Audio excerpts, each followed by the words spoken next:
Hi everyone, and welcome to the Timeless History channel with me, Derek aka Sal, the Omega Enthusiast. If this is your first time watching my videos, consider joining me on Instagram as I upload new posts daily on some of the nicest vintage watches. When you become a watch collector or enthusiast, you will realize that the learning process will never end. The same goes for a watchmaker. I've been repairing watches for over 2 decades, and I still encounter new issues to this day. In this episode, I will share something interesting with you guys. So without further ado, let's get started.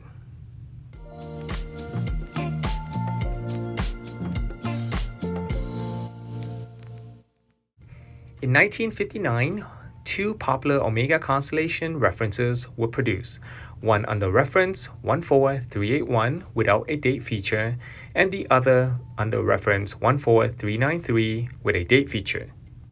These references were commonly known as the transitional Omega Constellation watches.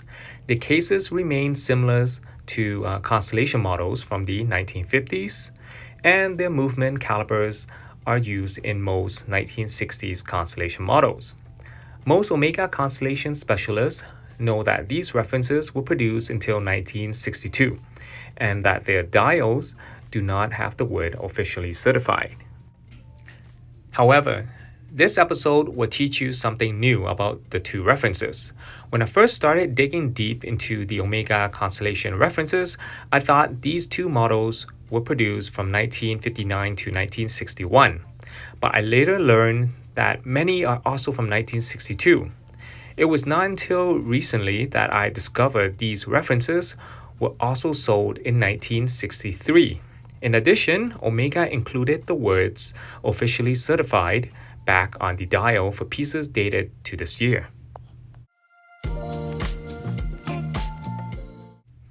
Here is a tangible example from 1963 with the words officially certified on the dial under reference 14393, the date version of the two. Finding a steel version with gold out indexes and hands is also uncommon, like the one you see in this video. One thing to keep in mind is that the dial on these references is unique and not interchangeable with other references. The dial's dimensions and shape differ from the 1960s Constellation models, and the dial feet are not in the same position as the dial feet from the 1950s Constellation models. That means someone can't try to rebuild one using the dial from an earlier or later reference.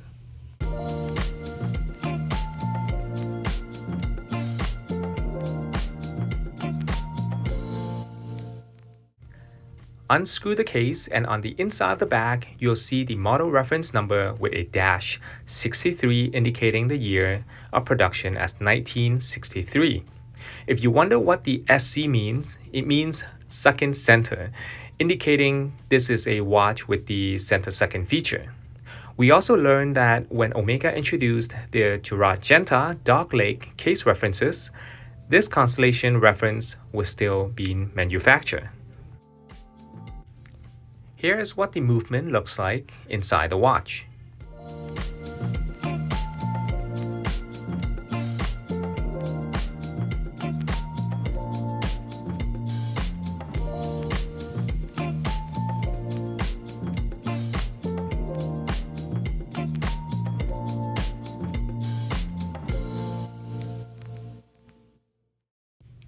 Although many dial variation came with these references, the correct one for the 1963 version should have the words officially certified. However, I have only seen this dial in the pie pan variation. Not to mention that since this watch dates to 1963, if it has luminous on the hands and our indexes, the Swiss made will have a letter T next to it. This is to indicate that the luminescent material is made of tritium. Here are a few things about these two references that you should know. The minute and second hands always follow the minute track. If you come across a piece with one of these hands surpassing the track, you know they are the wrong set. The hands type is always Dauphin, and Constellation Dauphin hands always have chamfer.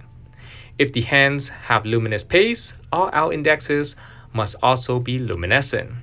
If the hands have black stripe, all our indexes must also have black stripes or black onyx.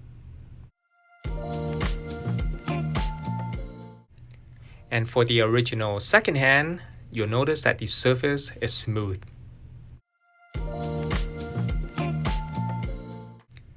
Here is an example of what the original boxes and paper look like.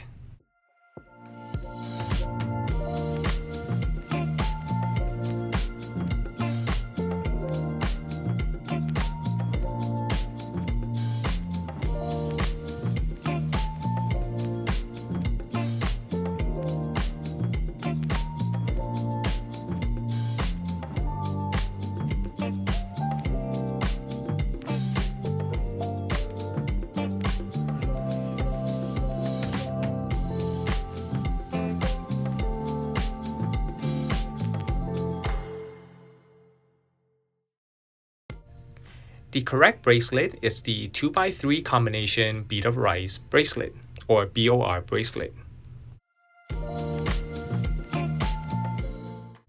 If you guys have made this far into the video, here is more information about the two references. 1963 was not the only year officially certified was included on the dial. In fact, at the beginning of 1959, when Omega introduced these references, some of the dials also had the words officially certified. Here is an example of a 14381-1, where the -1 indicates a first release of this reference. Secondly, I would like to share another dial variation that exists in these references.